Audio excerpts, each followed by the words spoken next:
Salut à toi et bienvenue dans cette nouvelle vidéo dans laquelle nous allons voir comment ajouter des Trust Badges sous le bouton Add to Cart de ta boutique Shopify. C'est parti.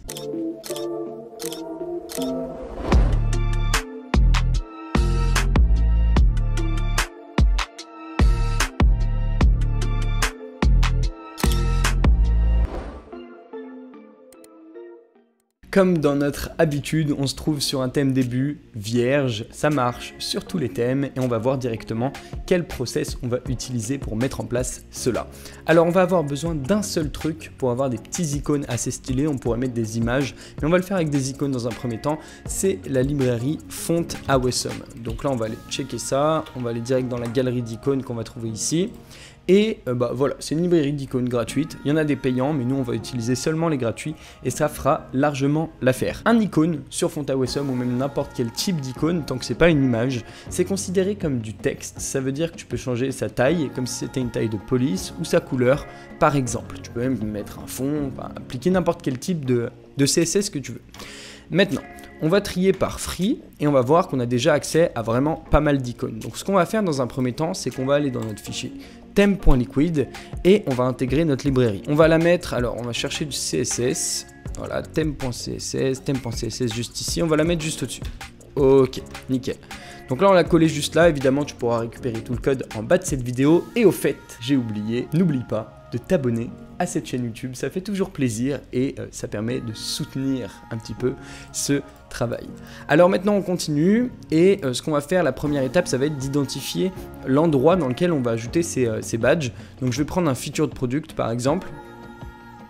Ok, produit en vedette, et tu verras que ça se positionne au même endroit sur le produit, les pages produits de manière générale, mais on le fera quand même. Alors, au calme. Voilà, ajoute au panier, acheter maintenant, on peut virer le bouton dynamique, on peut virer les options de partage des réseaux sociaux.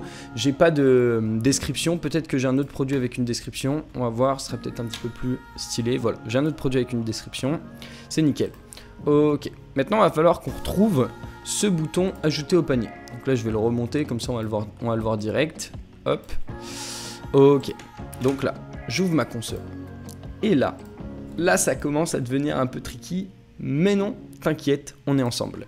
Alors, je me mets sur ajouter au panier. Donc là, bouton type submit, classe, bouton product form submit. On va chercher ça. Et il nous dit que c'est dans quel fichier. On va inspecter la section générale. Il nous dit que c'est dans le fichier featured product. Donc on va se mettre dessus. Et on va aller dans section, puis featured product.liquid. Si tu cherches la page produit, ce sera dans section product template et tu verras que les deux fichiers sont agencés exactement de la même façon. Alors, on va chercher nous ce qu'on a copié, bouton cart submit, ok, on le voit ici, product form, ok, il y a un autre form, il y a peut-être un autre bouton cart submit, ok, end form. On va voir si on place du texte ici, H1, ici on veut nos badges. Je ferme. Et on va voir tout de suite ce que ça donne. Alors, on attend, on croise les doigts, et normalement, ça va se poser juste en dessous. On voit qu'il y a la description aussi, qui ne doit pas être loin. Description, on va la mettre ici. Description, voilà. On voit qu'elle est en dessous, et on sait que notre bouton est au-dessus.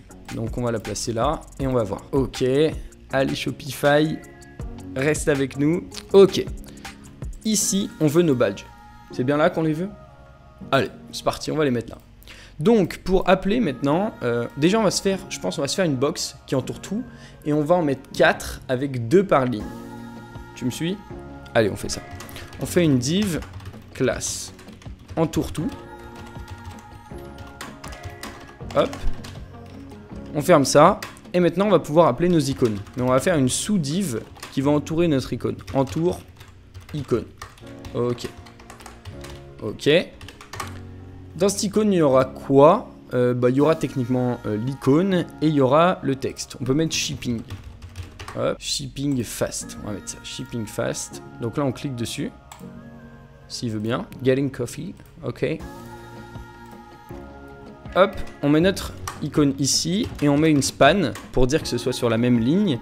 Et on va mettre shipping fast. Évidemment, on pourra modifier ce texte. Hop. Hop, Hop. On va les replacer. On va mettre plusieurs curseurs. Parce que on travaille de manière sexy. Et là, on enregistre. On actualise. Et puis on voit ce que ça donne. Faire, tester. Tester, faire, tester tout le temps. Ok. On a une bonne base. Donc là maintenant, on va pouvoir ajouter un peu de CSS pour leur dire de se mettre sur la même ligne. Ou ce qu'on peut faire, c'est entourer les deux premières lignes d'une autre div qui va entoure ligne. Il faut voir ça comme des blocs à chaque fois. Et vu que c'est sur la même ligne, on va les mettre dans le même bloc. Donc div classe entoure ligne. Je leur donne des noms vraiment... c'est pas trop sexy. Mais bon, ça fait le taf. Donc là, on va faire entoure ligne. Et là, on va pas se prendre la tête. On va simplement dupliquer ce qu'il y a en dessous. Oups, oups, oups. Je reviens en arrière. Je reviens en avant. Ok. Donc, là, qu'est-ce qu'on a? On a une div qui entoure tout. Celle qui va contenir, du coup, tous nos icônes. Ensuite, on a une div qui entoure seulement la première ligne et une div qui va entourer la deuxième parce qu'on va mettre un icône, un texte, un icône, un texte, un icône, un texte, un icône, un texte. Donc, en gros, pour réduire l'espace un maximum. Donc là, maintenant, on peut actualiser et on voit ce que ça donne, mais techniquement, je ne veux pas m'emporter, mais je pense que ça changera. Ça va changer seulement quand nous, on va ajouter le CSS. Et là, ça va être cool. Donc là, ce qu'on peut faire, c'est rien. On peut faire, hop, on prend entoure ligne et on lui dit display flex. Oh, magique.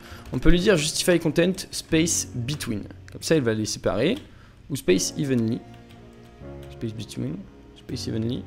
C'est bizarre parce que du coup, ça veut dire que le bouton à tout carte n'est pas en pleine taille. On peut regarder. Bah ouais. Le bouton à tout carte n'est pas en pleine taille. Max width 400 pixels. Qui a mis ça? 100%. Voilà. Bon, vas-y, on va ajouter ça. C'est pas notre job, mais ce sera un petit peu plus sexy. Donc là, ce qu'on peut faire, c'est ajouter du CSS directement en haut, ou alors le mettre dans la partie CSS, donc assets, custom.css ou theme.css, et le mettre tout en bas. Donc là, on a deux choix. Moi, je t'enverrai dans la description un code qui regroupera toutes les modifs qu'on a fait. Donc là, je vais mettre custom. Comme ça, on le retrouve direct.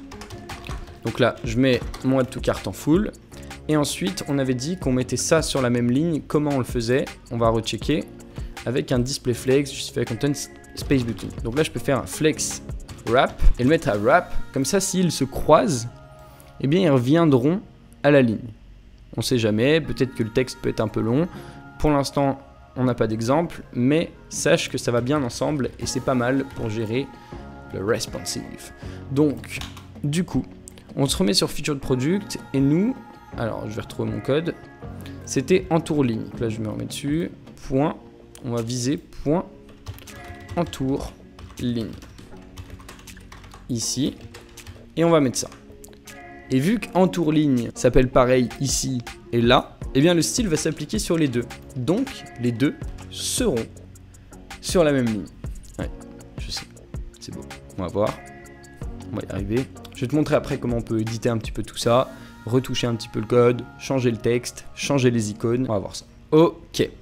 Et voilà. Donc là, on a bien nos icônes, on a bien nos petits badges qui s'affichent. Donc si tu veux les mettre sur la même ligne, bah tu vires ce qu'on a dit là, display flex, et ça se remet tout sur la même ligne. Sinon, tu peux les laisser comme ça. Et donc maintenant, ce qu'on va faire, nous, c'est qu'on peut changer l'icône. Donc là, on avait shipping fast, on peut mettre smile. Bah, tu as juste à chercher en fait à chaque fois dans la liste d'icônes. Je t'enverrai le lien vers ce site aussi. Tu peux mettre un gift. Donc là, soit on clique dessus, soit tu vois que tu as direct le nom de l'icône qui est juste ici. Donc là, tu peux mettre un j'aime. Hop, le mettre ici. Fafa j'aime. Ici, on peut mettre un PayPal. Enfin, c'est juste pour dire qu'on peut le faire, quoi. Et après, on peut mettre un stripe. On vérifie bien si les icônes marchent. Donc là, on a juste à changer dans la classe et c'est bon, ça s'applique. Hop, j'actualise. Ok, bon, bah, on a Stripe et PayPal qui ne se sont pas activés. Mais je pense savoir pourquoi. Donc là, c'est une petite spécificité qui est liée à la dernière version de Font Awesome. C'est que ça doit être une brand. Et donc, ce ne sera pas un FAS, FA, ce sera un FAB pour brand. Donc là, tu peux trier. Si tu veux que des FAS, donc des types solides, tu peux cocher solide. Et tu vois qu'on a plusieurs types, donc FAS, FAR, FAL, FAD, FAB. Et là, on était dans les brands. Donc là, si on veut que nos icônes marchent et qu'ils s'affichent, il faudrait qu'on mette FAB ici, parce que du coup, c'est une marque et donc une brand. Alors, j'actualise. Et là, ici, on va pouvoir directement modifier nos textes. On ship très fast, qualité au rendez-vous.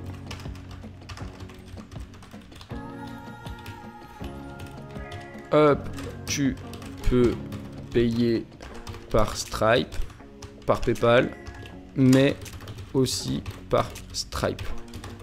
Moins de blocage. Alors, là on va tester. Bon, on réactualise parce qu'on a changé le texte aussi, donc on fait tout d'un coup et on va voir ce que ça donne. Donc là, tu as vu qu'on peut vraiment modifier tout notre texte, on peut modifier tous nos icônes dans la limite de ce que Fontawesome nous offre. Tu peux évidemment mettre une image avec la balise HTML image si tu touches un petit peu plus au HTML. Allez Shopify, on croit en toi. Ça va le faire. Ok, c'est la dernière fois qu'on reload, on a besoin de toi. Alright. On ship très fast, qualité au rendez-vous, tu peux payer par PayPal, mais aussi par Stripe, moins de blocage. Donc là, on voit que, par contre, vu que les deux mentions se touchent, eh bien, il y en a une qui va revenir à la ligne avant l'autre. Donc ça aussi, c'est un truc à faire gaffe. Donc là, tu peux simplement mettre un petit peu moins de contenu pour que ça passe un petit peu mieux et que ce soit un petit peu plus sexy, ou alors changer les flexbox, etc. qu'on a ajouté. Mais bon, on va pas trop se compliquer la vie. Tu peux le faire assez facilement. Je vais te montrer juste comment tu peux changer la couleur. Donc là, tu peux te caler là. Donc ça, c'est une balise I. Ok. Donc là, tu peux dire que la balise I qui est à l'intérieur, donc là, cette balise-là, qui est à l'intérieur de la classe entour icône, comme ça, tu es sûr qu'il n'y en a qu'une. Enfin, du coup, il y en a 4. Eh bien, tu vas pouvoir lui donner une couleur différente, ou alors tu pourras viser la classe directement ou ajouter une autre classe en plus juste derrière. Ce qu'on va faire, c'est qu'on va viser la balise I à l'intérieur de entour icône et on va lui changer sa couleur. Pour lui changer sa couleur, comme je t'ai dit, ça marche comme du texte. Tu as juste besoin d'appliquer la propriété color en CSS et puis mettre ta couleur au format hexadécimal, RGB, RGBA, LLCB. Non, je sais même plus ce que c'est l'autre, mais on va tester ça tout de suite. Ok, donc là tu pourrais prendre cette balise I là, donc là on vise bien la balise I et on pourrait lui dire color red, voilà. Alors évidemment comme je t'ai dit tu peux ajouter ta couleur en hexadécimal, ce sera un gris très clair, ou alors la chercher là-dedans, mais bon toi généralement tu as une charte graphique et tu vas l'appliquer là-dedans. Donc là ce qu'on peut faire, je vais prendre un vert un petit peu plus tranquille, et ce qu'on va faire comme je t'ai dit, c'est viser la balise I qui est à l'intérieur de la classe entour icône. Donc là, je vais aller dans thème CSS. Évidemment, comme je t'ai dit, tu trouveras tout le code réuni. Mais donc là, on va viser entour icône et I. À l'intérieur, si on met un espace, ça veut dire que c'est à l'intérieur. Okay, et ici, on va mettre color, un petit point virgule et la bonne couleur. Donc toi, tu auras juste à changer ta couleur juste ici. Ok, on actualise. Et normalement, c'est good. On va voir évidemment ce que ça donne et on pourra conclure cette vidéo. Voilà, on a bien changé notre couleur. Alors on pourrait évidemment changer la couleur du texte en lui mettant directement une classe. Donc là, on se met ici, hop. Et là, on pourrait soit viser la span, du coup, qui est à l'intérieur de entour icône. Ça marcherait aussi. Donc là, au lieu de mettre I, on mettrait span et ça prendrait la couleur. Ou alors, on pourrait le dupliquer. Donc voilà, tu peux récupérer, comme je t'ai dit, le code juste en dessous de cette vidéo dans la description ou sur le lien qui s'affichera un petit peu après juste ici. Maintenant, si tu veux aller plus loin, si tu veux rendre ces composants éditables, on n'a pas forcément eu le temps de faire ça dans cette vidéo. Si tu veux avoir des blocs, en afficher 6, 8, 12, 50 sans avoir à rentrer dans le code, comme si c'était fait par défaut sur ton thème, eh bien, tu peux aller te renseigner sur ma formation complète Convertify que tu trouveras également dans la description de cette vidéo. C'est la première et la seule formation francophone sur le code de Shopify pour créer des boutiques uniques remplies de composants merveilleux, magiques qui ne font qu'augmenter ton taux de conversion. C'était Thomas, c'était un plaisir. Je t'invite à me mettre un petit like si cette vidéo t'a plu. Et puis nous on se retrouve dans une prochaine, à très vite.